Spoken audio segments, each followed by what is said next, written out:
গুনাহগারের গুনাহ জরে দরুদে আপনার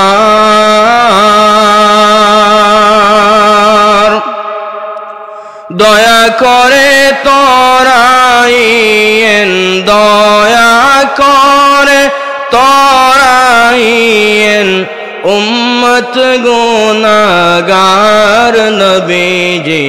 আল্লাহ আল্লাহ আল্লাহু লা ইল্লাহু আল্লাহ আল্লাহ আল্লাহু লা। আপনাকে দেখলে নবী গো দুজক হয় হারাম, আপনাকে দেখলে নবী গো দুজক হয় হারাম। মরণকালে দিবেন দেখা, মরণকালে দিবেন দেখা হাবিব দু জাহান নবীজি। আল্লাহ আল্লাহ আল্লাহু লা ইল্লাহু আল্লাহ আল্লাহ আল্লাহু লা ইলাহা। মৌতের তুফান চলবে যখন নবী গো আমরার, মৌতের তুফান চলবে যখন নবী গো আমরার। দয়া করে দেখাইবেন, দয়া করে দেখাইবেন চেহারায়ে আনোয়ার নবীজি। আল্লাহ আল্লাহ আল্লাহু লা ইল্লাহু আল্লাহ আল্লাহ।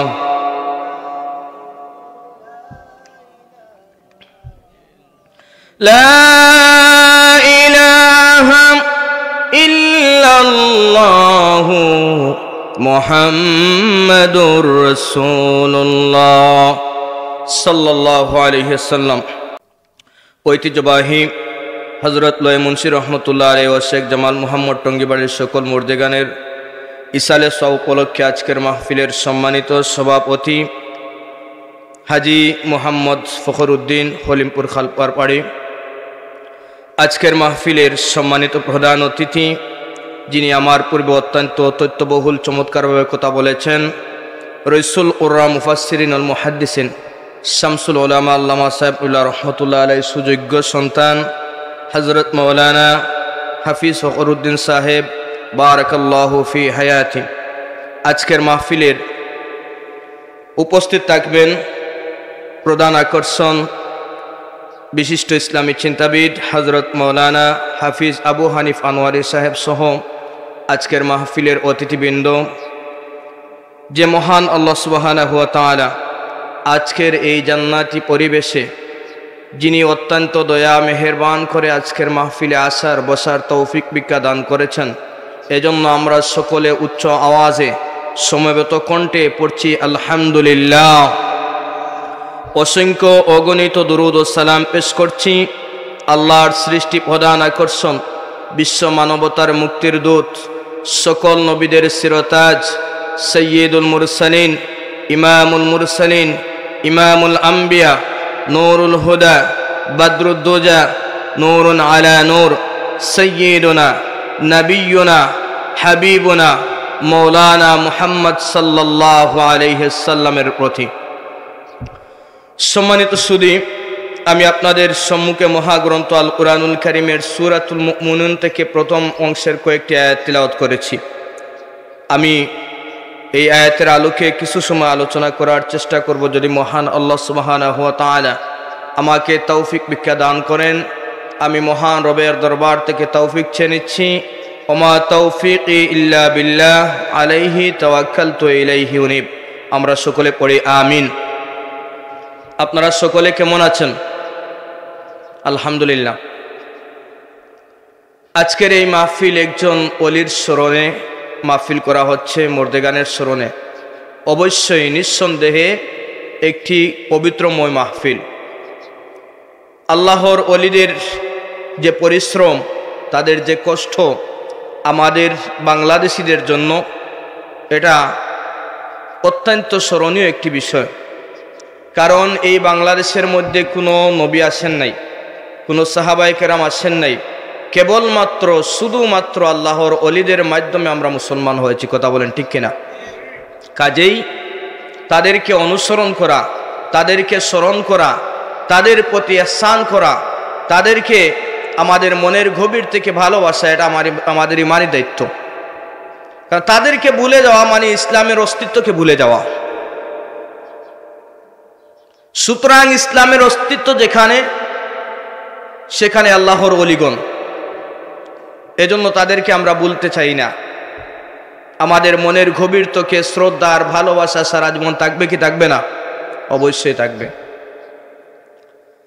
আল্লাহ তাআলা এই জান্নাতি পরিবেশে বসার সুযোগ দিয়েছেন, এটা আমাদের সৌভাগ্য।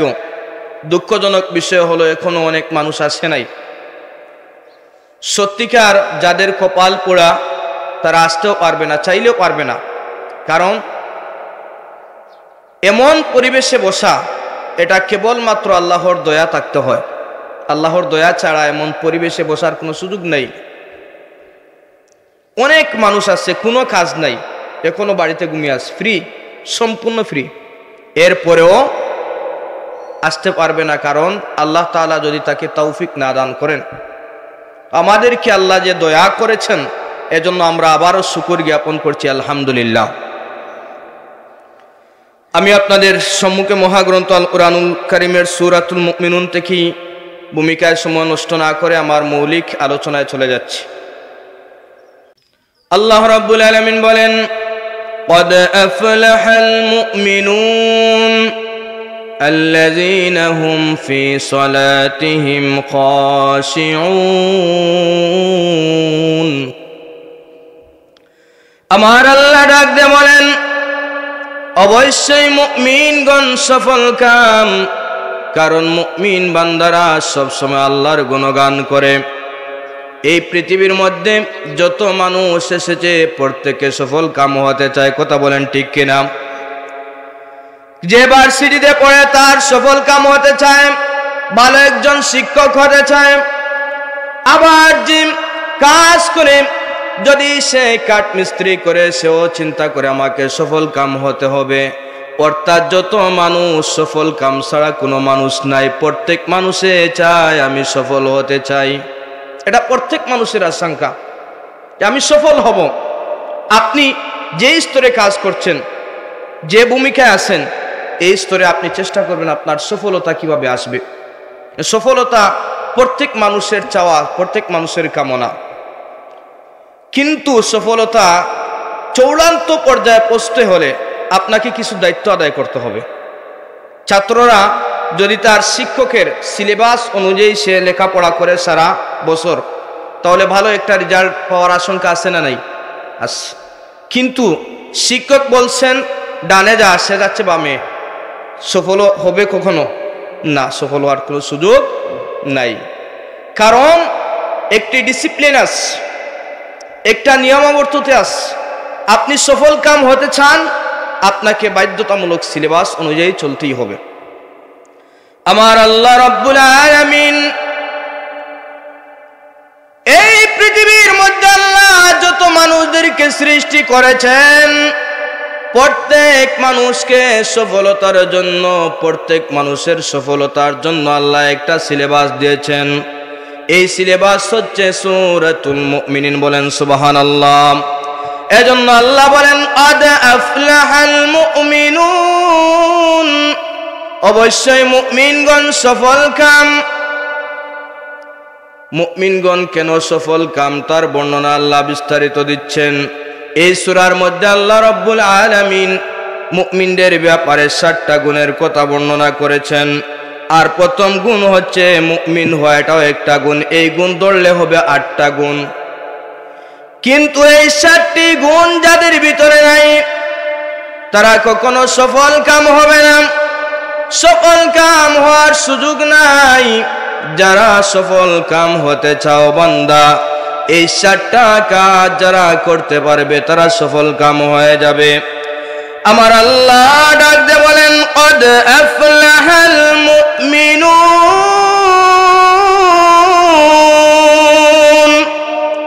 অবশ্যই মুমিনগণ সফল কাম। কিন্তু কেন সফল কাম? প্রথম গুণ বান্দার হলো আল্লাযীনা হুম ফি সালাতিহিম খাশিউন। মুমিনগণ সফল কাম হওয়ার পিছনে প্রথম কারণ হলো অবশ্যই মুমিনগণ নামাজে বিনয় হয়, বা নামাজে মুমিনগণ বিনয় হয়, যার কারণে মুমিনগণ সফল কাম। এখন নামাজে বিনয় হওয়াটা কি? নামাজ পড়তে কি তো নামাজ পড়ে, অনেক মানুষ আছে নামাজ পড়বে কিন্তু আল্লাহর জান্নাতের সুঘ্রাণ পাবে না। আল্লাহ ডাক দিয়ে বলেন, ফাওয়াইলুল লিল মুসাল্লিন আল্লাযীনা হুম আন সালাতিহিম সাহুন। নামাজি নামাজ পড়বে কিন্তু জান্নাতে যাইতে পারবে না। কেন জান্নাতে যাইতে পারবে না? তার মূল কারণ হলো নামাজি বান্দা নামাজ সঠিক মতো আদায় করে নাই। নামাজের ভিতরে নম্রতা ছিল না, নামাজের ভিতরে ভদ্রতা ছিল না, নামাজের ভিতরে বিনয় ছিল না। যাদের ভিতরে বিনয় নাই ওই বান্দা যতই নামাজ পড়ুক তার নামাজ কাজে আসবে না। যদিও বান্দা তাহাজ্জুদ পড়ে, যদিও ইশরাক পড়ে, যদিও আওয়াবিন পড়ে, যদিও তাহাজ্জুদ পড়ে, যত নামাজ বান্দা পড়ুক না কেন কাজে আসবে না, কারণ নামাজের মধ্যে বিনয় নাই। বান্দা নামাজে কারা হয়েছে, মসজিদের ভিতরে প্রবেশ করেছে, এবার নামাজের জন্য হাত বাঁধলো, হাত বাঁধার পরে একবার ঘড়ির দিকে তাকায়, আরেকবার পাশের লোকের দিকে তাকায়, আরেকবার চিন্তা করে ইমাম সাহেব এত লম্বা সূরা কেন পড়ে, আরেকবার চিন্তা করে ওই ইমামের পিছনে নামাজ পড়ে কি করব, গতকালকে ইমাম সাহেব বাড়িতে ছিলেন কেন। এমন সমাজে আমাদের লোক আছে না নাই? ওরে মুসলমান, নামাজ হচ্ছে আল্লাহর জন্য।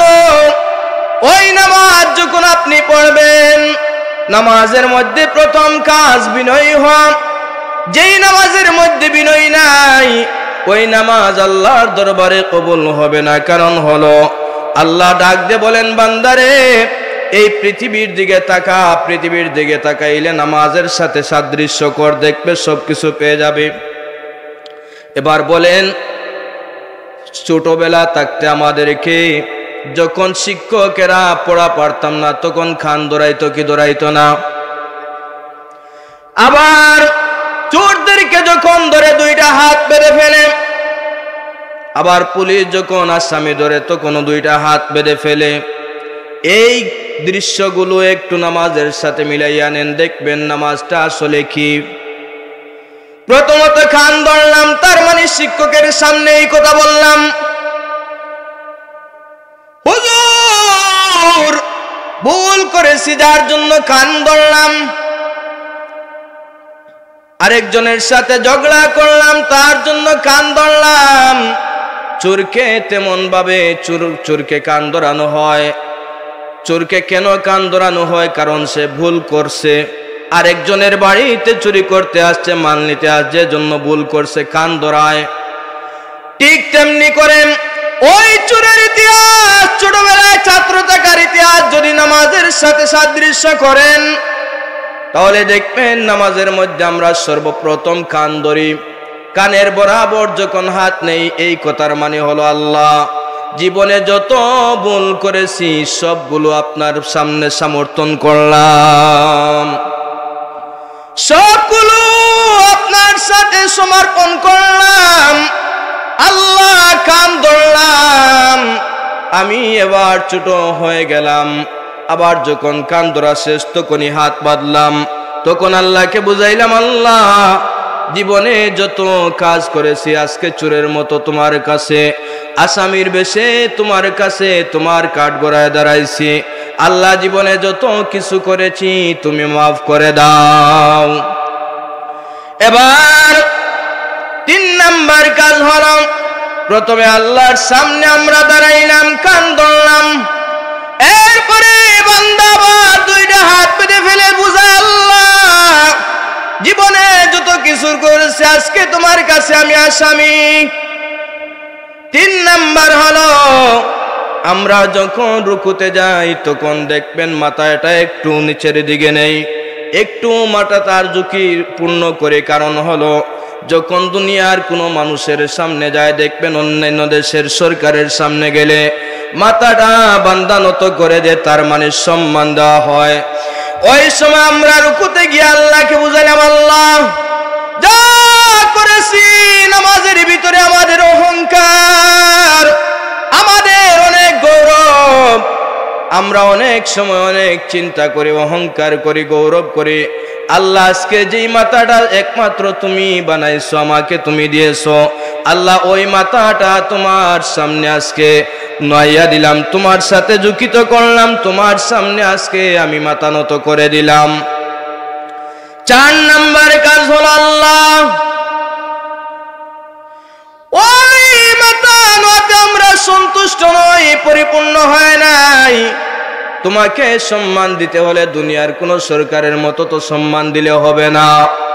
আল্লাহ এবার তোমাকে সম্মান দিতে চায়, এমন সম্মান যেই সম্মান পৃথিবীতে কাউকে দেই নাই, যেই কপালটার কারো সামনে নত করি নাই, যেই কপালটার কোনদিন মাটির মধ্যে লাগাই নাই। আল্লাহ আজকে ওই মাথাটা তোমার কুদরতি পায়ের মধ্যে দিয়ে দিলাম, ওই কপালটা তোমার কুদরতি পায়ের মধ্যে দিয়ে দিলাম। ওই নাকটা বড় সম্মানী, ওই কপালটা বড় সম্মানী। আল্লাহ সব কিছু তোমার কুদরতি পায়ের মধ্যে, তোমার কুদরতি পায়ের মধ্যে দিলাম। একমাত্র কারণ হলো আল্লাহ দুনিয়াতে যত বাহাদুরি করে, দুনিয়ার মানুষের সাথে বাহাদুরি করেছি, ভাইয়ের সাথে বাহাদুরি করেছি, বোনের সাথে বাহাদুরি করেছি, মায়ের সাথে বাহাদুরি করেছি, শিক্ষকের সাথে বাহাদুরি করেছি, স্ত্রীর সাথে বাহাদুরি করেছি। আল্লাহ আজকে আর বাহাদুরি নাই, বাহাদুরি নাই, তোমার সামনে দাঁড়াইয়া গেলাম, সব থেকে সম্মানী জায়গা তোমার কুদরতি পায়ের মধ্যে লাগাইয়া দিলাম। আল্লাহ আর কিছু চাই না, একমাত্র তোমার কাছ থেকে আমরা মাফি চাই। কথাগুলো মিলছে নি? আওয়াজ নাই, মিলছে নি কথাগুলো? তার মানে আপনি কানে ধরলেন, আপনি হাত বাঁধলেন, রুকু করলেন, সিজদা করলেন, এবার কি আল্লাহর কাছে চাইবেন কি?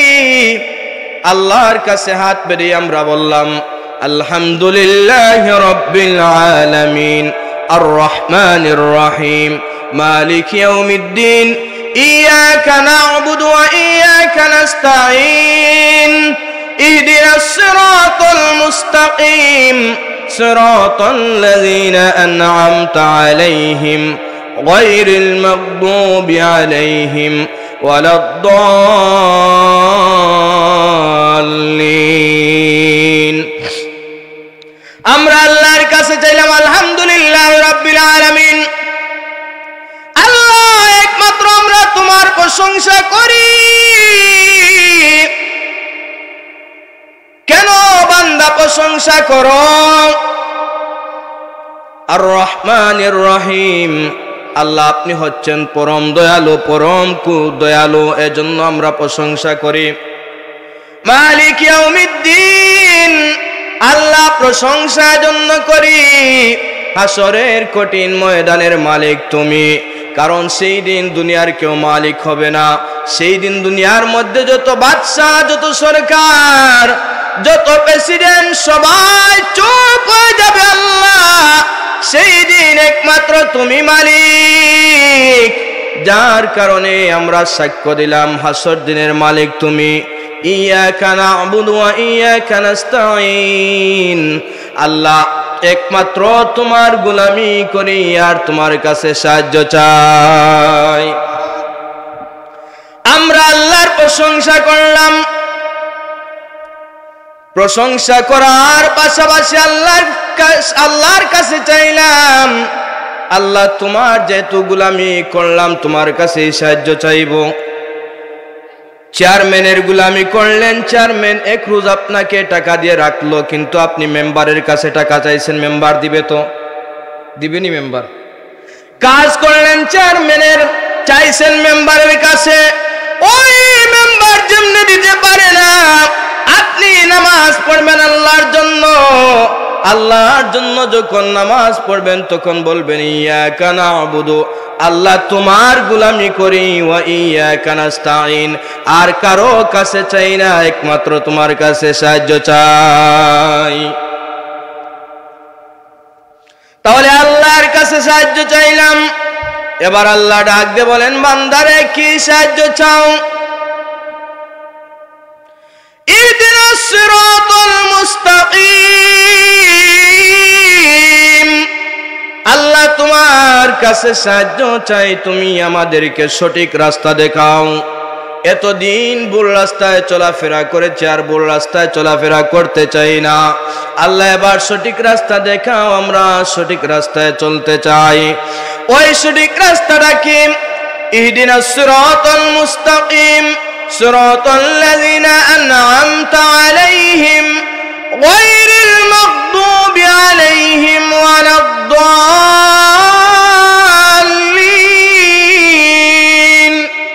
আল্লাহ ওই রাস্তা চাই যেই রাস্তায় তোমার বান্দাগণ চলে তোমার কাছ থেকে পুরস্কার প্রাপ্ত হয়েছে। ওই রাস্তা চাই না যে রাস্তায় তোমার বান্দাগণ তোমার উপর নাফরমানি করেছে, শুধুমাত্র গুনাহ করেছে আর নাফরমানি করেছে, শিরিক করেছে, বেদাত করেছে, যার জন্য তুমি তাদেরকে ধ্বংস করেছো, তাদেরকে আযাব দিয়েছো। আল্লাহ ওই রাস্তা চাই না, আমরা ওই রাস্তা চাই যে রাস্তায় তোমার বান্দাগণ সুন্দর করে চলাফেরা করেছে। তাহলে আমরা এই রাস্তা চাই, আল্লাহর কাছে আমাদের চাওয়া হয়ে গেল। এখন নামাজের জন্য আমরা আল্লাহর কাছে যা চাওয়ার চেয়ে ফেললাম। এখন আল্লাহর উচিত কি? এখন তো অনেকে আছে বলবেন, হুজুর আমার তো অভাব যায় না, আল্লাহর কাছে তো চাইলাম, আল্লাহর কাছে চাইছি কিন্তু অভাব তো যায় না।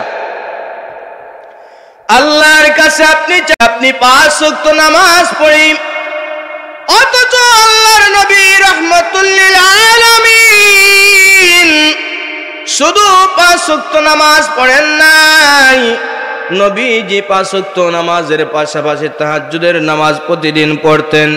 একটা দিনও বন্ধ নাই, নবীজি তাহাজ্জুদের নামাজ পড়তেন। এমন দীর্ঘ নামাজ নবীজি পড়তেন, নবীজির পা মুবারক ফুলে যাইত। এত দীর্ঘ নামাজ পৃথিবীতে আর কেউ পড়ে নাই। আমরা কয়বার আল্লাহর কাছে চাই, কয়বার তওবা করি। আল্লাহর নবী প্রতিদিনে তো এত বেশি তওবা করেছেন, যা তওবা দুনিয়ার মানুষ করতে পারবে না। এখন ওই নবী কেন চাইলেন? ওই নবীর তো কোনোদিন দুঃখ যায় নাই, নবীজি অভাবী ছিলেন, কষ্টের মধ্যে ছিলেন, গরিব ছিলেন। আল্লাহর নবী অভাব যায় না, এজন্য যে নবীজি রাহমাতুল লিল আলামিন আমাদের জন্য হচ্ছেন অনুসরণীয়। আমরা নবীজিকে অনুসরণ করব। নবীজিকে আল্লাহ সম্পদ দেন নাই, নবীজি গরিব ছিলেন, নবীজি দেখাইয়া দিছেন বান্দারে যদি গরিব থাকো সমস্যা নাই, এরপরও নামাজ আদায় করো, কেননা তোমার পুরস্কার আমাকে আল্লাহ যেমনে করে আমি রাসূলকে পুরস্কার দান করেছেন, কিন্তু পরিপূর্ণ পুরস্কার দান করেন নাই। ওই পুরস্কারটুকু রেখেছেন হাসরের কঠিন ময়দানের জন্য। ওরে বান্দা, তোমার গরিবী হালত যাবে না। তুমি গরিব যদি আল্লাহ দেন, নামাজ 5 ওয়াক্ত পড়ো, রোজাও রাখো, হজ করো, যাকাত দাও, সব কিছু করো, কিন্তু গরিবী হালত যায় না। এজন্য আল্লাহ তোমাকে পরীক্ষা করতেছেন। বান্দা যদি পরীক্ষার মধ্যে পাস হইতে পারো, হাসরের ময়দানে যেই পুরস্কার আল্লাহ তোমাকে দান করবেন ওইটা সাধারণ পুরস্কার না। বান্দারে ওই পুরস্কার যখন তুমি পাইবা, সঙ্গে সঙ্গে তুমি তোমার রবের উপর সন্তুষ্ট হয়ে যাবে। এবার আমরা নামাজ পড়ি না, এত সুন্দর পুরস্কার। আল্লাহর নবী হাসরের ময়দানে উম্মতদেরকে বাছাই করবেন। মোট হবে 120 কাতার উম্মত। প্রত্যেক নবীর উম্মত 120 কাতারে বিভক্ত হবে। কত কাতার? প্রত্যেক নবীর উম্মত হবে 120 কাতার। এর মধ্যে 80 কাতার উম্মত মুহাম্মদুর রাসূলুল্লাহর উম্মত হবে 80 কাতার। এখন আল্লাহর নবী চিহ্নিত করবেন কেমনে? যে যারা নামাজি, যারা নামাজ আদায় করে 5 ওয়াক্ত নামাজ পড়ে, নামাজের জন্য বান্দা ওযু করে, ওযুতে যতটা অঙ্গ দৌত করে, ওই অঙ্গ দৌতকৃত অঙ্গগুলোকে আল্লাহ হাসরের ময়দানে এমন নূর দেওয়া দিবেন, বান্দার চেহারা উজ্জ্বল হয়ে যাবে, বান্দার হাত উজ্জ্বল হয়ে যাবে, বান্দার পা উজ্জ্বল হয়ে যাবে। এমন দৃশ্য অন্য কোন নবীর উম্মতের মধ্যে নাই। এত সুন্দর দৃশ্য। প্রত্যেকে আসরের ময়দানে প্রত্যেকেই উম্মতের দিকে তাকাবে আর বলতে থাকবে, ওই উম্মতেরা কারা, ওরা কারা, এত চমকানো কেন, ওদের চেহারা এত নূর কেন, ওদের চেহারা এত সুন্দর কেন, ওরা কারা? রহমতুল্লিল আলামিন ডাক দে বলেন, ওরা আমার উম্মত, ওদেরকে জান্নাতে প্রবেশ করায় দেবেন। এখন যেই বান্দা নামাজ পড়ল না, বলেন তো সেই বান্দার ওযুর কোনো প্রয়োজন আছে? নাই। নামাজ নাই, ওযু নাই। এখন নামাজ পড়ল না, ওযু করল না, তার মানে হাসরের ময়দানে উম্মতে মুহাম্মদের কোনো প্রমাণ তার কাছে নাই। কারণ উম্মতে মুহাম্মদের প্রথম প্রমাণ হলো তার হাতগুলো চমকাতে থাকবে। কেন চমকাতে থাকবে? ওযু করার কারণে চমকাতে থাকবে। কিন্তু যেই ব্যক্তি নামাজ পড়ল না, সেই ব্যক্তি ওযু করল না, ওই ব্যক্তি কোনো সময় জান্নাতের আশা করেও কোনো লাভ নাই। ওরে যুবক, যদি তুমি জান্নাতে যাইতে চাও, জান্নাতে যাওয়ার জন্য প্রথম কাজ হলো নামাজ। ওই নামাজটুকু তুমি যদি পড়তে পারো না, তাহলে জান্নাতে যাইতে পারবা না। ও যুবক ভাইরা, অনেক ভার্সিটির ছাত্র ভাইরা নামাজ পড়ে, অনেক কলেজের ছাত্র ভাইরা নামাজ পড়ে, অনেক স্কুলের ছাত্র ভাইরা নামাজ পড়ে, অনেক যুবতীরা নামাজ পড়ে। তোমাকে কিসে নামাজ বাধা দিল?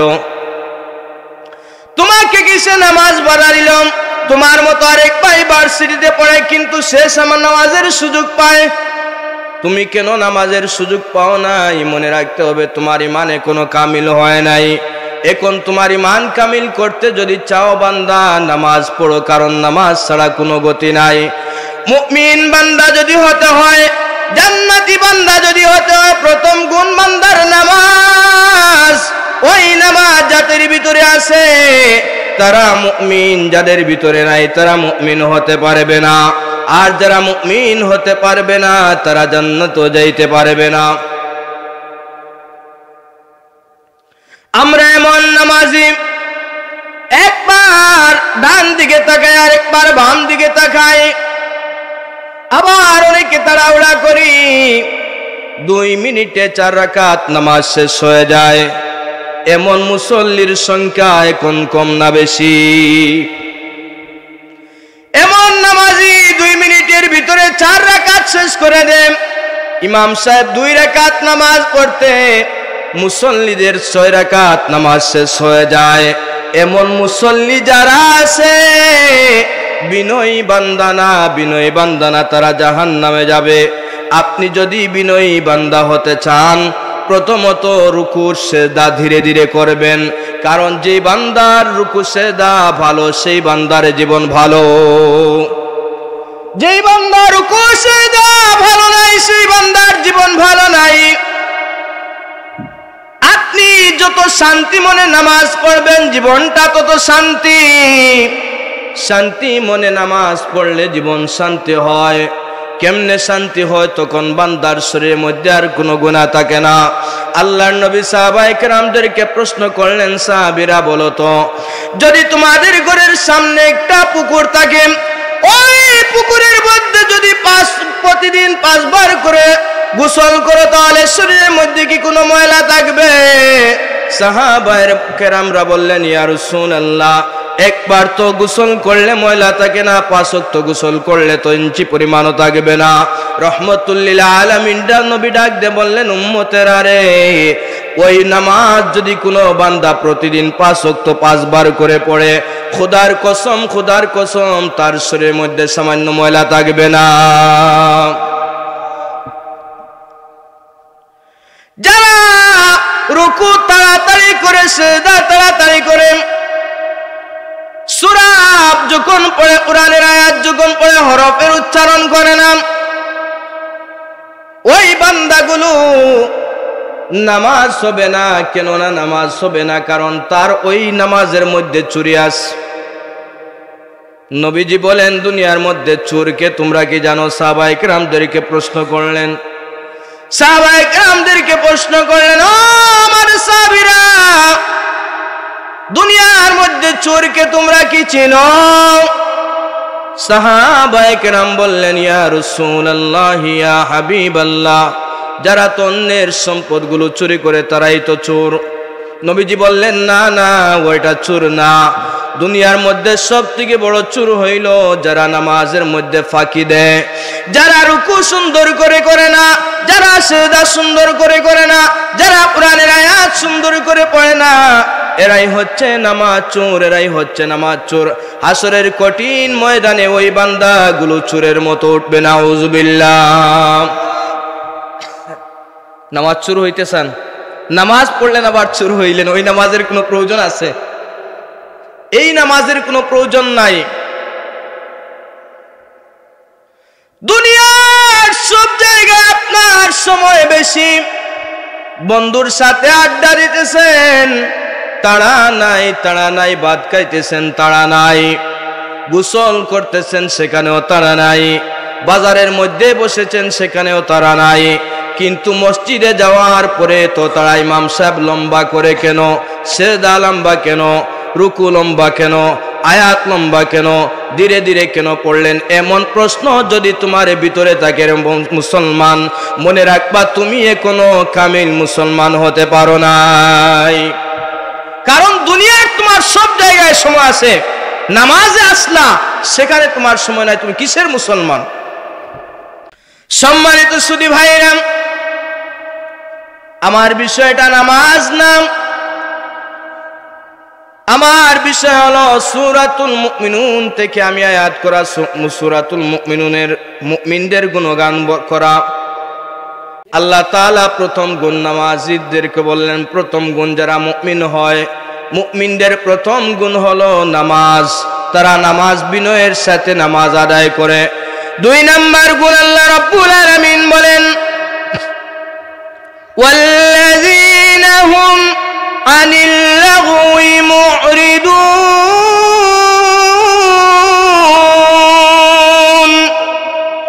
2 নাম্বার গুণ আল্লাহ বলেন, ওই সকল বান্দা মুমিন যারা হবে তাদের দ্বিতীয় গুণ হবে, তারা কখনো অনর্থক কথা বলবে না। যখন কথা বলে প্রয়োজনীয় কথা বলে। অনেক মানুষ দেখবেন অপ্রয়োজনীয় শুধু কথা বলতেই থাকে। বাজারে যাবেন, রেস্টুরেন্টে চা খাওয়ার পরে পরনিন্দা করেন, আপনি যেখানে যাবেন পরনিন্দা, শুধুমাত্র অমুকের কথা, অমুক বাড়িতে কি হইল, অমুকের সংসারে কি হইল, এইগুলা কথা। আল্লাহ বলেন ওই বান্দাগুলো মুমিন হতে পারে না। মুমিন যদি হতে চাও বান্দা, দ্বিতীয় গুণ তোমাকে থাকতে হবে, তুমি অনর্থক কথা বলবা না। যখন কথা বলবা তখন তুমি প্রয়োজনীয় কথা বলবা। আমরা প্রয়োজনীয় কথা বলবো, তো অনর্থক কথা বলবেন না। যখন আপনার প্রয়োজন হয় তখন কথা বলবেন, বেশি করে চুপ থাকবেন। আল্লাহর নবী বেশি করে চুপ থাকতেন, শুধুমাত্র প্রয়োজনীয় কথাগুলো বলতেন, তিনি অতিরিক্ত কোনো কথা বলতেন না। রাসূল সাল্লাল্লাহু আলাইহি ওয়াসাল্লাম কম কথা বলতেন, বেশি বুঝাইতেন, অনর্থক কথার মধ্যে থাকতেন না।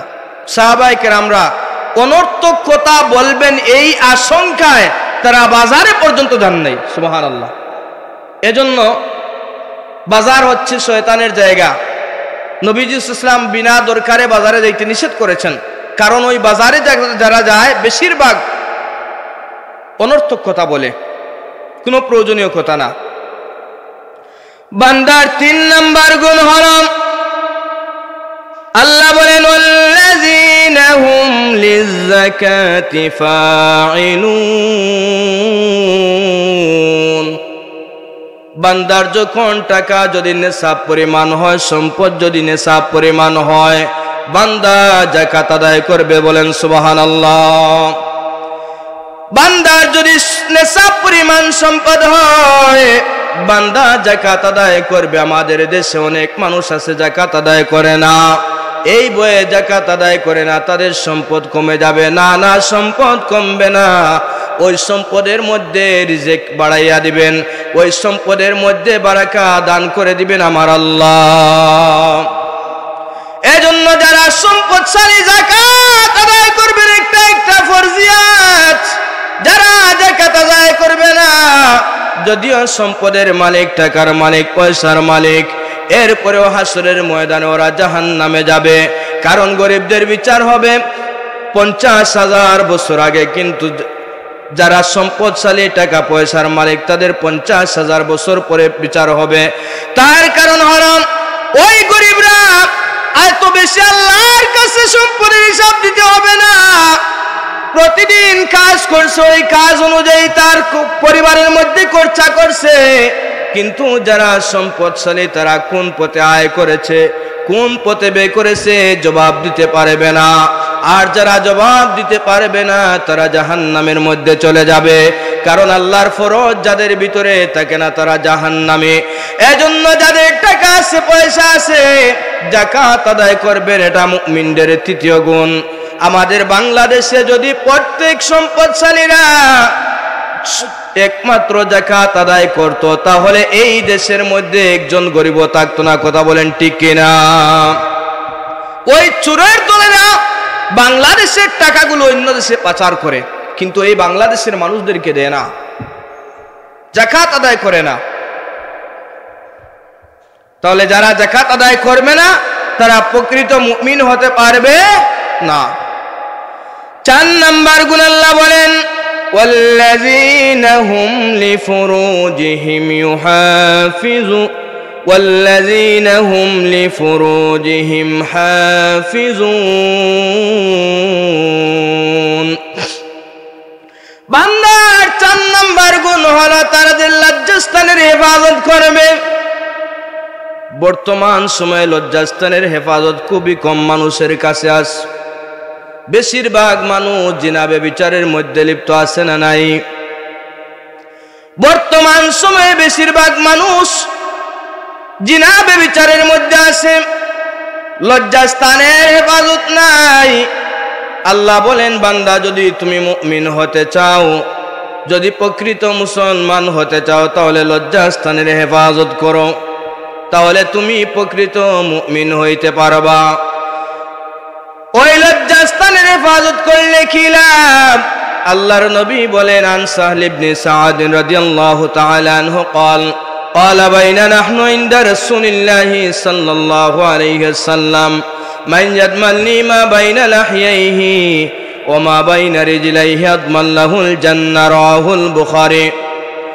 আল্লাহ নবী উম্মতদেরকে বলেন, উম্মতেরা, 2টা জিনিসের জিম্মাদার হয়ে যাও, আমি রাসূল তোমাদের জন্য আল্লাহর জান্নাতের জিম্মাদার হয়ে যাব। আল্লাহু আকবার। ও আমার উম্মতেরা, 2টা জিনিসের জিম্মা হয়ে যাও, আমি রাসূল ওয়াদা দিলাম তোমাদেরকে জান্নাতে প্রবেশ করাবো। এই জিম্মা দুনিয়ার কারো কাছে দেই না, এই জিম্মা আমি নিজে রাসূল নিলাম। ওই 2টা জিনিসের জিম্মাদার কি? একটা হলো লজ্জাস্থানের হেফাজত করা, আর আরেকটা হলো জবানের হেফাজত করা। আমার নবী বলেন, এই 2টা জিনিসের হেফাজত করলে আমি রাসূল তোমাদেরকে জান্নাতে নিয়ে যাব।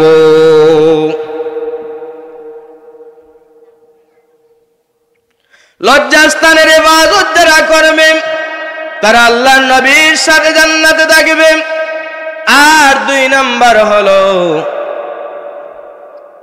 জবানের হেফাজত করা। যাদের জবানের হেফাজত নাই, ওই বান্দাগণ প্রকৃত মুমিন হতে পারে না। যাদের কাছে অন্য মানুষ নিরাপদ নয়, জবান থেকে হাত থেকে নিরাপদ নয়, তারা প্রকৃত মুমিন না। এটাও মুমিনদের আরেকটা গুণ। প্রকৃত মুমিন হতে চাও, জবানের হেফাজত করো। তোমার জবান দ্বারা অন্য মানুষ যেন কষ্ট না পায়, তোমার জবান দ্বারা যেন কোনো বেয়াদবি না হয়, তোমার জবান দ্বারা যদি অন্য কাউকে যেন গালি না দাও, ওই জবানের যদি হেফাজত করো তাহলে জান্নাতি হতে পারবা। আল্লাহর নবীর কাছে দুইজন মহিলা সম্পর্কে সাহাবায়ে কেরামরা গেলেন, গিয়ে বললেন, নবীজি দুইজন মহিলা সম্পর্কে জানতে চাই গো নবী। একজন মহিলা আছে, এমন মহিলা যার নফল ইবাদত করে, ফরজ ইবাদতের পাশাপাশি নফল ইবাদত করে, কুরআন তিলাওয়াত করে, নফল নামাজ পড়ে, দুরূদ শরীফ পড়ে, খুব বেশি ইবাদত করে, কিন্তু কোনো মানুষের সাথে যখন কথা বলে তখন বড় খারাপ কথা বলে, মানুষ তার জবান থেকে হেফাজত পায় না। ওই মানুষের কাছ থেকে কোনো মানুষ জবান থেকে রক্ষা পায় না। এত খারাপ আচরণ, মানুষদের সাথে ঝগড়া বিবাদ করে, গালাগালি করে, লালালালি করে, এমন মানুষ যারা জবান থেকে হেফাজত পায় না, ওই মহিলা থেকে রাহমাতুল লিল আলামিন ডাক দিয়ে বললেন, ও সাহাবা, মহিলা যদিও নফল ইবাদত করে কিন্তু জবানের হেফাজত না থাকার কারণে ওই মহিলা কোনোভাবে আল্লাহর জান্নাতে যাইতে পারবে না। আর একজন মহিলা সম্পর্কে গিয়ে বললেন, ইয়া রাসূলুল্লাহ, রাহমাতুল লিল আলামিন, ওই মহিলার জবানটা বড় সুন্দর কিন্তু নফল ইবাদত তো করে না, শুধুমাত্র ফরজ ইবাদত গুলো করে, কিন্তু মানুষ যখন কথা বলে তখন মিষ্টি কথা বলে, মানুষের সাথে সুন্দর আচরণ করে, কোনোদিন খারাপ আচরণ করে না। রাহমাতুল লিল আলামিন ডাক দিয়ে বললেন, ও উম্মতেরা, ও সাহাবীরা, ওই মহিলা আল্লাহর জান্নাতে চলে যাবে। কারণ কি? তার জবানের হেফাজত আছে, তার জবান থেকে অন্য মানুষ অনিরাপদ, তার জবান থেকে মানুষ নিরাপদ আছে, যার কারণে ওই মহিলা জান্নাতে যাবে, কারণ তার ব্যবহারটা সুন্দর।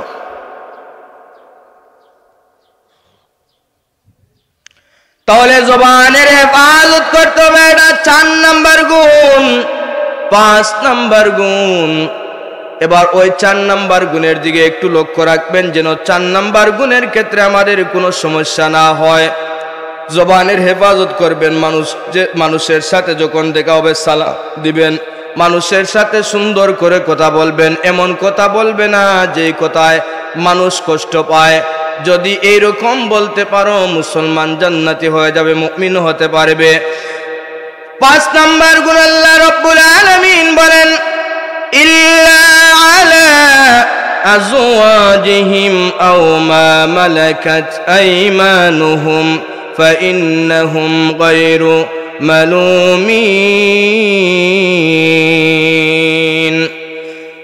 ফামান ইবতাগা ওয়ারা'a যালিকা ফাউলাইকা হুমুল আদুন। 5 নম্বর গুণ হলো, বান্দা নিজের স্ত্রী ব্যতীত অন্য কারো সাথে যায় না, অন্য কোনো মহিলার সাথে যায় না, অন্য মহিলার সাথে খারাপ আচরণ করে না, অন্য মহিলার সাথে জিনা ব্যভিচার করে না, শুধুমাত্র স্ত্রীর কাছে যায়। আগে দাসীর প্রথা ছিল, দাসীর কাছেও যদি যায় কোনো সমস্যা নাই, কিন্তু এখন দাসীর প্রথা নাই, শুধুমাত্র স্ত্রী আছে। স্ত্রীর কাছে যদি স্ত্রী ছাড়া অন্য কোনো মানুষের সাথে জিনা ব্যভিচার করে, তাহলে তারা মুমিন হবে না, তারা মুমিন হতে পারবে না। আর যারা মুমিন হতে পারবে না, তারা প্রকৃত জান্নাত পাবে না। এজন্য বান্দা যদি মুমিন হতে হয়, জিনা ব্যভিচার থেকে রক্ষা পেতে হবে, জিনা ব্যভিচার থেকে বাঁচতে হবে, কারণ জিনা ব্যভিচার হচ্ছে সবথেকে খারাপ, জঘন্য একটা কাজ। এরপর আল্লাহ বলছেন, ওয়াল্লাযীনা হুম লিআমানাতিহিম ওয়া আহদিহিম রাউন।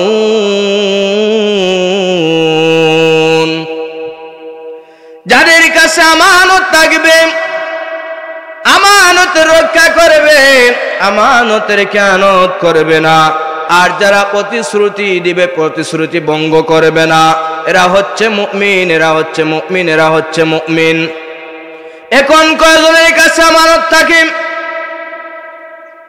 দুইটি মানুষ ঝগড়া করলো, বিচার বসলো, কিন্তু আমানতদারি যারা, বিচারকরা বললেন 10,000 করে দুই পক্ষের লোকেরা রাখো আমার কাছে। কিন্তু মাত্র 10 দিন যায় না, ওই টাকা গায়েব হয়ে যায়। এমন সমাজে লোক আছে না নাই? এরা সব থেকে নিকৃষ্ট জঘন্যতম মানুষ। কারণ অন্য মানুষের সম্পদ নিজের মনে করে, তার কাছে মানুষ বিশ্বাস করলো, তার কাছে টাকা রাখলো, কিন্তু ওই আমানত গুলো রাখে না, খেয়ানত করে ফেলে। আল্লাহর নবী কেমন আমানতদার ছিলেন একবার চিন্তা করেন। একবার এক ইহুদি ব্যক্তি নবীজির কাছে আসলো, এসে বলছে, ইয়া মুহাম্মদ, আমার কাছে কিছু স্বর্ণ আছে, ওইগুলো আপনার কাছে আমানত রাখতে চাই। রহমাতুল লিল আলামিন ডাক দিয়ে বলেন, ও ইহুদি ভাই, আমার কাছে তুমি কেন আমানত রাখবে? তোমাদের লিডার তো আবু জাহেল, তার কাছে রাখো না কেন? ওই ইহুদি বলে, হুজুর, আমাদের লিডার আবু জাহেল, তার কাছে যদি দেই 2 দিন পরে আর কোনো খোঁজ থাকবে না। তার কাছে যদি দেই তাহলে 2 দিন পরে আর ওই টাকা, ওই যে স্বর্ণ আছে ওইগুলো গায়েব হয়ে যাবে। অথচ ইহুদির লিডার হচ্ছে আবু জাহেল, এর কোনো বিশ্বাস নাই। অথচ রহমাতুল লিল আলামিন কেমন আমানতদারিতা ছিল। রহমাতুল লিল আলামিন নবীর কাছে মুসলমান ব্যক্তি না, ইহুদি ব্যক্তি হয়ে রহমাতুল লিল আলামিন নবীর কাছে আমানত রাখতে চায়। এইভাবে একজন নয়, দুজন নয়, শত শত মানুষ, শত শত কাফির বেঈমানেরা আল্লাহর নবীর কাছে আমানত রাখতো। যেই দিন রহমাতুল লিল আলামিন মক্কা ছেড়ে মদিনায় চলে যাবেন, হিজরত করবেন, ওই দিন নবীজির ঘরের মধ্যে ছিলেন হযরতে আলী রাদিয়াল্লাহু তাআলা আনহু। নবীজি ডাক দিয়ে বললেন, আলী রে, আজকে কি তুমি আমার ঘরে শুয়ে থাকতে পারবা? কেননা আল্লাহ বলেছেন আজকে হিজরত করার জন্য। আর ওই মক্কার জমিনের অনেক মানুষের আমানত আমি নবীর কাছে আছে। ও আলী, ওই ঘরের মধ্যে যত মাল দেখতেছো রে আলী, ওই মালগুলো আমি মুহাম্মাদের না। ওই যত মালগুলো দেখতেছো, প্রত্যেকটা মাল হলো মক্কার মানুষের, প্রত্যেকের মাল হলো মক্কার মানুষের। তারা আমার কাছে বিশ্বাস করে আমানত রাখছে। যদি আমি রহমাতুল লিল আলামিন রাত্রে অন্ধকারে মদিনায় চলে যাই, তাহলে পরের দিন মানুষ আমার কাছে আসবে, তার আমানত ফিরিয়ে দেওয়ার জন্য তো আমার কাছে আসবে, কিন্তু আমাকে পাবে না। ও আলী, এই ঘরের মধ্যে তুমি শুয়ে থাকো। রহমাতুল লিল আলামিনের কথা শুনে হযরতে আলী শুয়ে থাকলেন। পরের দিন একজন নয়, দুজন নয়, শত শত মানুষ লাইন ধরে নবীজির কাছ থেকে আমানতগুলো নিয়ে নিছে। কথা বুঝতেছেন? এর মধ্যে বেশিরভাগ মুসলিম ছিল, আল্লাহ নবীকে তো বিশ্বাস করতো, আমানতদারিতা ছিল। যার কাছে আমানতদারিতা নাই, তার কাছে মুসলমানই নাই। মুসলমানই তো যদি থাকতে হয়, আপনি আমানতদার হতে হবে। আর আপনি যদি প্রতিশ্রুতি করেন, কাউকে বলছেন ভাই আগামীকাল আপনাকে দেখা করব, কারো দাওয়াত রাখছেন যে আগামী শুক্রবার দাওয়াত, ঠিক আছে আমি আসব, এখন আপনি গেলেন না, এটা প্রতিশ্রুতি ভঙ্গ হয়ে যায়। বাজার থেকে বান্দা দোকানদারের কাছ থেকে ঋণ খায়, বলে আগামী কালকে দিয়ে দিব, ছেলে সন্তান আমার বিদেশ থেকে টাকা দিবে, কিন্তু বছরের ভিতরে ওই দোকানের সামনে দিয়ে যায় না। এমন সমাজে লোক আছে না নাই? ঋণ খাইল, 1 বছর পর্যন্ত ওই দোকানের সামনে দিয়ে যায় না। এমন প্রতিশ্রুতি যাদের কাছে নাই, যারা প্রতিশ্রুতি রক্ষা করতে পারে না, তারা মুমিন হতে পারে না, তারা প্রকৃত মুসলমান হতে পারে না। এজন্য আপনি যখন কথা বলবেন, তখন আপনার আমানতদারিতা থাকতে হবে, তখন আপনি প্রতিশ্রুতি আদায় করবেন। কারণ যারা প্রতিশ্রুতি আদায় করবে আর আমানতদারিতা যাদের ভিতরে থাকবে, আল্লাহ বলেন তারাই হলো মুমিন। এরপরে আল্লাহ বলছেন, ওয়াল্লাযীনা হুম على صلواتهم يحافظون যারা নামাজের হেফাজত করে তারা হচ্ছে মুমিন। এখন প্রশ্ন হলো নামাজের হেফাজত কি? সূরাতুল মুমিনুনের 2 নম্বর আয়াতের মধ্যে আল্লাহ বলছেন বিনয় হয় নামাজ আদায় করো, আর এখানে আল্লাহ বলছেন তুমি নামাজের হেফাজত করো। নামাজের হেফাজত হলো ইন্না সলাতি ওয়া নুসুকি ওয়া মাহইয়ায়া ওয়া মামাতি লিল্লাহি রাব্বিল আলামিন। বান্দা তুমি নামাজ পড়বা দুনিয়ার কোনো মানুষের জন্য না রে বান্দা। তুমি যখন নামাজ পড়বা হে রাসূল আপনি বলে দিন কুল ইন্না সলাতি ওয়া নুসুকি ওয়া মাহইয়ায়া ওয়া মামাতি লিল্লাহি রাব্বিল আলামিন। হে রাসূল আপনি বলে দিন আমার নামাজ, আমার কুরবানি, আমার জীবন, আমার মৃত্যু যা কিছু আছে সব কিছু আপনার জন্য। আমার নামাজ আপনার জন্য, আমার রোজা আপনার জন্য, আমার জীবন আপনার জন্য, আমার মরণ আপনার জন্য, অর্থাৎ সব কিছু আমি আপনার জন্য উৎসর্গ করলাম। সুবহানাল্লাহ। এখন যারা নামাজের হেফাজত করবে, নামাজের হেফাজত করতে হবে ওই কাজগুলো, ওই 60টা গুণে যারা গুণান্বিত হবে তাদের পুরস্কার কি? বাচ্চা 1 বছর স্কুলে পড়ার পরে পরীক্ষা যখন দেয় তখন পুরস্কার পায়, অর্থাৎ আরেকটা ক্লাসে যাওয়াই তার পুরস্কার, তার মর্যাদা, তার মান। কিন্তু মুমিন মুসলমান যারা আছে তারা এই 60টা কাজ করার পরে তাদের পুরস্কার কি হবে? আল্লাহ বলেন উলাইকা হুমুল ওয়ারিসুন, তারা ওয়ারিস হয়ে যাবে, উত্তরাধিকারী হয়ে যাবে। যখন বাবা ইন্তেকাল করে সন্তানেরা উত্তরাধিকারী হয়, তাহলে এই 60টা গুণ যারা করবে, 7টা গুণ যারা গুণান্বিত হবে তাদেরও উত্তরাধিকারী আছে। আল্লাযীনা ইয়ারিসুনাল ফিরদাউস হুম ফিহা খালিদুন। আল্লাহ তাআলা ডাক দিয়ে বলেন যারা উত্তরাধিকারী হবে, এই 60টি গুণে যারা গুণান্বিত হবে, আমি আল্লাহ তাদেরকে জান্নাতুল ফিরদাউসের অধিকারী বানাইয়া দিলাম। বুঝছেন নি? 60টা গুণ, এই 60টা গুণে আপনি গুণান্বিত হয়েছেন তো আপনি জান্নাতুল ফিরদাউসের অধিকারী হয়ে গেছেন। আল্লাহু আকবার। আখিরাতে যাবেন, এরপরে আপনি জান্নাতুল ফিরদাউস পাবেন তা নয়। আপনি এই দুনিয়ার মধ্যেই, দুনিয়াতে থাকা অবস্থা আপনি ওয়ারিস সূত্রে পেয়েছেন। আল্লাহু আকবার। ওয়ারিস হয়ে গেছেন, কারণ আপনি জান্নাতি কাজ করেছেন, এজন্য আপনি ওয়ারিস হয়ে গেছেন। এখনকার নামাজি আর আগের নামাজি কেমন ছিল? এই 60টা গুণের মধ্যে প্রথম গুণ নামাজ, নামাজে বিনয়ী হওয়া। শেষের গুণ হলো নামাজের ইবাদত করা। এই দুইটা সব থেকে গুরুত্ব দেওয়া হয়েছে। প্রথমে আল্লাহ মুমিনদের গুণাগুণ বলতে বলছেন যারা নামাজে বিনয়ী হয়, শেষে আল্লাহ বলছেন যারা নামাজের হেফাজত করে, অর্থাৎ সময় মতো নামাজ আদায় করে নেয়, সময় মতো নামাজ আদায় করে, নামাজের হেফাজত করে। ওই নামাজের হেফাজত করতে হবে এবং সময় মতো নামাজ আদায় করতে হবে। হযরতে আলী রাদিয়াল্লাহু তাআলা আনহু একদিন বসে আছেন, আল্লাহর নবী ক্লান্ত অবস্থায় হযরতে আলী রাদিয়াল্লাহু তাআলা আনহুর উরুর মধ্যে বসেছেন।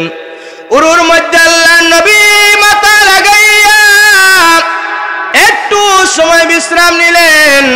বিশ্রাম নিতে গিয়ে নবীজির চোখের মধ্যে তন্দ্রা চলে আসলো। তন্দ্রা যখন আসলো, একদিকে আসরের নামাজের সময় যায় অবস্থা, আর একদিকে নবীজি আরাম ফরমাইতেছেন। এমন সময় হযরতে আলী চিন্তিত হয়ে গেলেন। এক তো হচ্ছে নামাজটা শেষ হয়ে যাচ্ছে, অর্থটা শেষ হয়ে যাচ্ছে, আর একদিকে রহমতুল লিল আলামিন নবীকে কেমনে জাগ্রত করব? কারণ নবীও হচ্ছেন বড়, নবীর গোলামিও আল্লাহ তাআলার আদেশ, নবীর গোলামি আল্লাহর আদেশ। যতক্ষণ পর্যন্ত নবী গোলামি করবেন ততক্ষণ পর্যন্ত যদিও নামাজের সময় হয়, এরপরও আপনি নবীর গোলামি করতে হবে, এটা আল্লাহর আদেশ।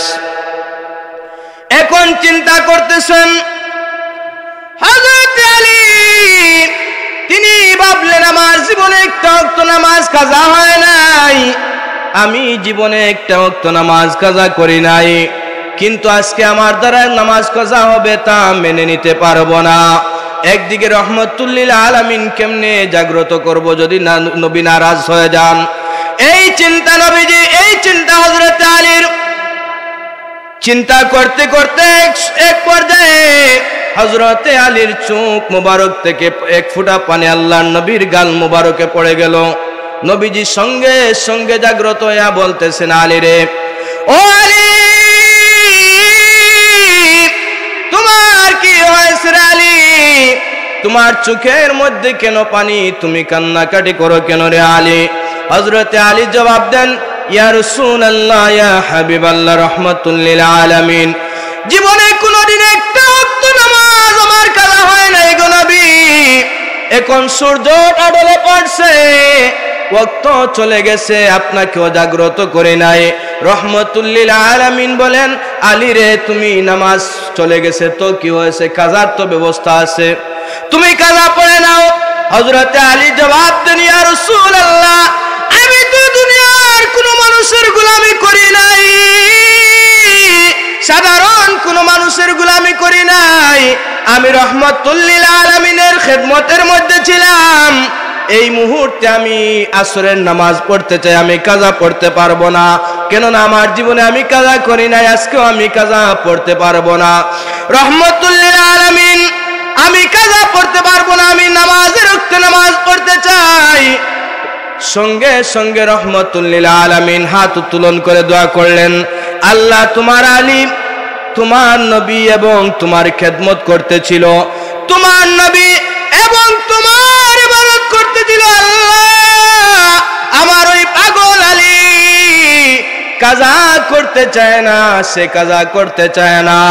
আল্লাহ, আসরের সময় যেই জায়গায় সূর্যটা থাকে, আল্লাহ ওই সময় জায়গায় তুমি সূর্যটা দিয়ে দাও। খোদার কসম, মুসলমান যখন রহমতুল লিল আলামিন দোয়া করলেন, দোয়া করার সাথে সাথে আসরের সময় যেই জায়গায় সূর্য চলে আসে, ওই জায়গায় আল্লাহ সূর্যটা দিয়ে দিলেন। হযরতে আলী নামাজ আদায় করলেন, নামাজ আদায় করার সাথে সাথে আবার সূর্যটা আগের জায়গায় চলে গেছে। ওই রকম নামাজি হন যেই নামাজি ছিলেন হযরতে আলী, এই রকম নামাজি হন যেই নামাজি ছিলেন হযরতে ওমর, এমন নামাজি হন যেই নামাজি ছিলেন রহমতুল লিল আলামিন। সাল্লাল্লাহু আলা মুহাম্মাদ সাল্লাল্লাহু আলাইহি সাল্লাল্লাহু আলা মুহাম্মাদ সাল্লাল্লাহু।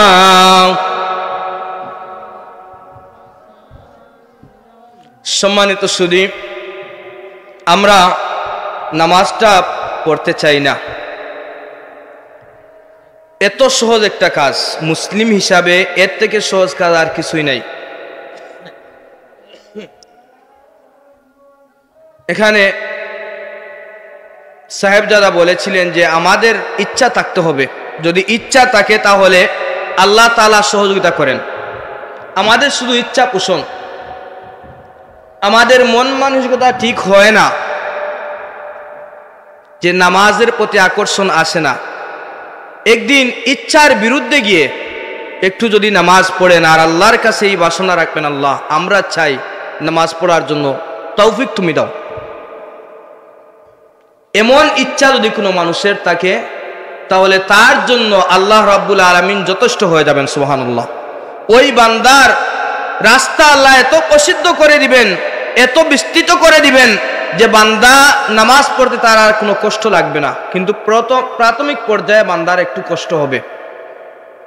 আমরা তো শুধুমাত্র নামাজ পড়তেও আমাদের অনেক কষ্ট হয়, অথচ সাহাবায়ে কেরামদের জীবনী যদি আপনি তালাশ করেন দেখবেন সাহাবায়ে কেরাম আল্লাহর দ্বীনের জন্য তারা যদি কোনোভাবে শুনতেন যে মৃত্যুবরণ করব, শহীদ হয়ে যাব, তাহলে কতই না খুশি হতেন।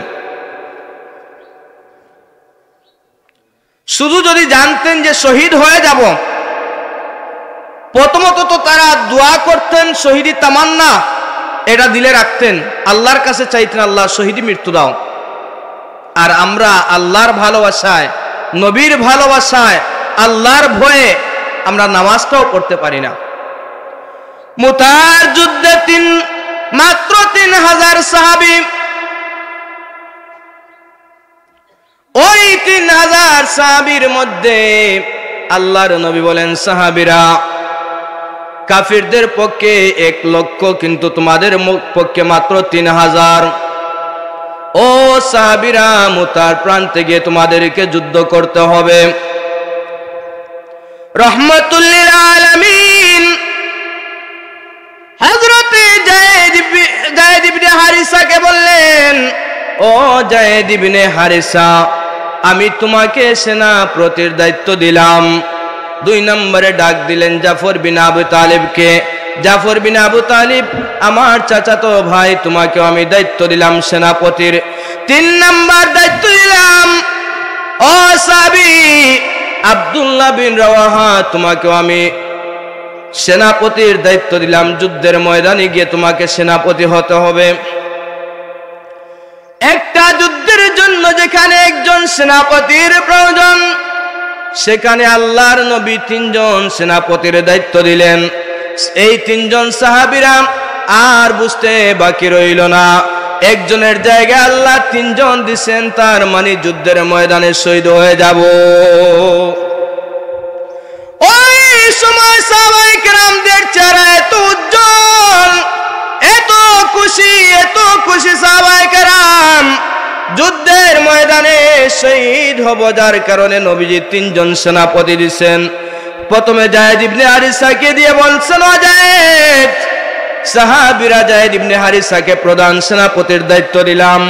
যদি যায়েদ ইবনে হারিসা শহীদ হয়ে যায়, তাহলে তোমরা দিয়ে দিবে জাফর বিন আবি তালিবকে। যদি জাফর বিন আবি তালিব ইন্তেকাল করেন, শহীদ হয়ে যান, তাহলে দিয়ে দিবে হযরতে আব্দুল্লাহ বিন রাওয়াহাকে। যদি দেখা যায় আব্দুল্লাহ বিন রাওয়াহ যদি শহীদ হয়ে যায়, তাহলে তোমাদের মধ্যখান থেকে একজন সেনাপতি বানিয়ে নেবে। তার মানে একজন থেকে আরেকজন রাসূল বলেছেন, যদি তিনি শহীদ হয়ে যান, সাহাবী 3 জন বুঝতে বাকি রইল না, আমরা শহীদ হয়ে যাব। চেহারা এত উজ্জ্বল হয়ে গেল যে আমাদের মনের বাসনা আল্লাহ হয়তো পূর্ণ করেছেন। নবীজি বলছেন, ও সাহাবীরা, যার যার বাড়ির মধ্যে চলে যাও, গিয়ে বিদায় নিয়ে আসো স্ত্রীদের কাছ থেকে, সন্তানদের কাছ থেকে, মা বাবার কাছ থেকে। যায়েদ ইবনে হারিসা বললেন, রহমাতুল লিল আলামিন, আপনি তো হচ্ছেন আমার পিতা, আপনি আমাকে লালন পালন করেছেন, আর কার কাছ থেকে বিদায় নিব? আমি আর কারো কাছ থেকে বিদায় নেব না। ইয়া রাসূলুল্লাহ, আপনি যদি খুশি মনে বিদায় দেন, তাহলে আমার কোনো সমস্যা নাই, বিদায় নিতে হবে না। হযরত জাফর বিন আবি তালিবকে বললেন, জাফর বিন আবি তালিব, তুমি চলে যাও, বাড়ির মধ্যে গিয়ে স্ত্রীর কাছ থেকে, সন্তানদের কাছ থেকে বিদায় নিয়ে আসো। জাফর বিন আবি তালিব বলেন, ইয়া রাসূলুল্লাহ, ইয়া হাবিবাল্লাহ, বিদায় নেওয়ার তো কোনো প্রয়োজন ছিল না, যেহেতু আপনি রহমাতুল লিল আলামিন বলেছেন, তাহলে বাড়ির মধ্যে চলে যাই। হযরত জাফর বিন আবু তালিব বাড়ির মধ্যে চলে গেলেন। বাড়ির মধ্যে চলে গিয়া স্ত্রীর কাছ থেকে বিদায় নিলেন। স্ত্রী গো আমার, সারাটা জীবন একসাথে ছিলাম, অনেক কথাবার্তা হয়েছে, অনেক সময় তোমার হয়তো দায়িত্ব পালন করতে পারি নাই, যা করেছি তুমি দুঃখ নিও না, কষ্ট নিও না, আমাকে জনমের মতোই বিদায় দিয়ে দাও। স্ত্রী সঙ্গে সঙ্গে দোয়া করে, আল্লাহ, আমার স্বামী যুদ্ধের ময়দানে যাবে, আমার স্বামী যুদ্ধের ময়দানে যাবে। আল্লাহ, দোয়া করি যুদ্ধের ময়দানে আমার স্বামীকে যুদ্ধ করাইয়া আবার বাড়ির মধ্যে তুমি গাজীর বেশে ফিরাইয়া দিও। রহমাতুল লিল আলামিন ডাক ওই সময় জাফর বিন আবি তালিব ডাক দিয়ে বলেন, ও স্ত্রী, কেমন তুমি দোয়া করলা, আমি এই যুদ্ধের ময়দানে শহীদ হব বলে কত খুশি, কিন্তু তুমি উল্টা দোয়া করলা কেন? ও স্ত্রী, তোমার দোয়া কবুল হবে না, কারণ আমার আগে একজন সেনাপতি, আমার পরেও একজন সেনাপতি, তার মানে হচ্ছে আমি মধ্যখানের সেনাপতি, আর মধ্যখানের সেনাপতি যেহেতু ওই জায়গা থেকে ফিরে আসার সুযোগ নাই, কারণ আগের জন্য শহীদ হবেন, পরের জন্য শহীদ হবেন, আমি শহীদ হওয়া থেকে রক্ষা পাওয়ার কোনো সুযোগ নাই, আমি শহীদ হয়ে যাব। তুমি দোয়া করো, এই দোয়া করো, আল্লাহ যেন আমাকে শহীদি মৃত্যু দান করে। এই সাহাবী চলে যাচ্ছেন, পিছন দিক থেকে স্ত্রী কান্দে, সন্তানেরা কান্দে, কিন্তু তিনি কারো কান্নার আওয়াজ শুনেও না শোনার ভান করলেন, একবারও ফিরে তাকালেন না, যাতে তাদের ভালোবাসায় না পড়তে হয়, কারণ শহীদ হবেন মনের তামান্না, মনের আশা, মনের আকাঙ্ক্ষা, যদি শহীদ হয়ে যায় নবীর ভালোবাসায়, আল্লাহর ভয়ে যদি শহীদ হয়ে যায়, হাসরের ময়দানে আল্লাহ জান্নাতে প্রবেশ করাবেন।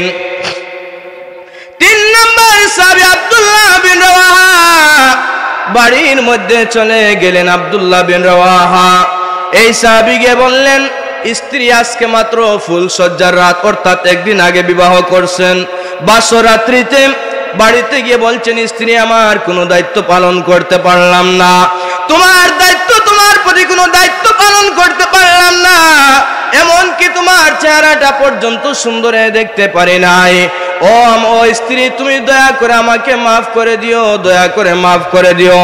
স্ত্রী বলছেন, স্বামী আমার, একটু ঘরের ভিতরে আপনি ঢুকেন, আপনার চেহারা একটু দেখে নেই। স্বামী বলছেন, স্ত্রী আমি ঘরের ভিতরে ঢুকতে পারবো না, কারণ যদি ভালোবাসা তোমার প্রতি বেড়ে যায় তাহলে যুদ্ধের ময়দানে যাইতে পারবো না। স্ত্রী ডাক দিয়ে বলতেছেন, ও স্বামী, আমি ঘরের ভিতরে আসলে ভালোবাসা নিবেদন করব না, ভালোবাসা দেখাবো না স্বামী আমার, আমি একমাত্র চাই আপনি ঘরের ভিতরে ঢুকেন, আপনার একবার চেহারাটা ভালো করে দেখি, যাতে আসরের ময়দানে আমি স্ত্রী আপনাকে স্বামী হিসেবে চিনতে পারি, সেই দিন যেন রহমাতুল লিল আলামিন নবীর ভালোবাসায় যেন সেই দিন একত্রিত আমরা থাকতে পারি। ও স্ত্রী, ও স্বামী, আমি ভালোবাসা দেখানোর জন্য বলছি না, স্বামী আমার শুধুমাত্র আপনার চেহারাটা দেখতে চাই। এই স্বামী আব্দুল্লাহ বিন রাওয়াহা বলতেছেন, স্ত্রী দয়া করে মাফ করে দিও, তোমার এই কথা রাখতে পারলাম না। এই কথা বলে সঙ্গে সঙ্গে আব্দুল্লাহ বিন রাওয়াহা বের হয়ে গেলেন। তার মানে কি, যুদ্ধের জন্য বাড়িতে গিয়ে ঘরের মধ্যে একটা সেকেন্ডও সাহাবীরা বসলেন না, না বসিয়া শুধুমাত্র নবীর ভালোবাসায়, নবীর ভালোবাসায়, নবীর প্রেমে, নবীর ভালোবাসায় আল্লাহর ভয়ে জান্নাত পাওয়ার জন্য যুদ্ধের ময়দানে শহীদ হয়ে গেলেন। এমন শহীদি তামান্না আমাদের ভিতরে তো আসা অনেক দূরের কথা। এই মুহূর্তে যদি কোনো যুদ্ধের ঘোষণা হয় তাহলে আমার মনে হয় না এখান থেকে 10% মানুষ রেডি থাকবে যুদ্ধের জন্য। আমরা নামাজ পড়তে পারছি না। আমি সূরা মুমিনুন থেকে আয়াত তিলাওয়াত করেছি যে প্রথমে আল্লাহ নামাজের কথা বলছেন, শেষেও আল্লাহ নামাজের কথা বলছেন। তার মানে মধ্যখানের গুণ যেগুলো আছে, যদি আপনার নামাজ ঠিক থাকে, মধ্যখানে যতটা আল্লাহ শর্ত দিয়েছেন প্রত্যেকটা শর্ত আপনার জন্য সহজ হয়ে যাবে। আপনার নামাজ নাই, আপনার ওই শর্তগুলো সহজ হবে না। আল্লাহর ভয় কোথা থেকে আসবে?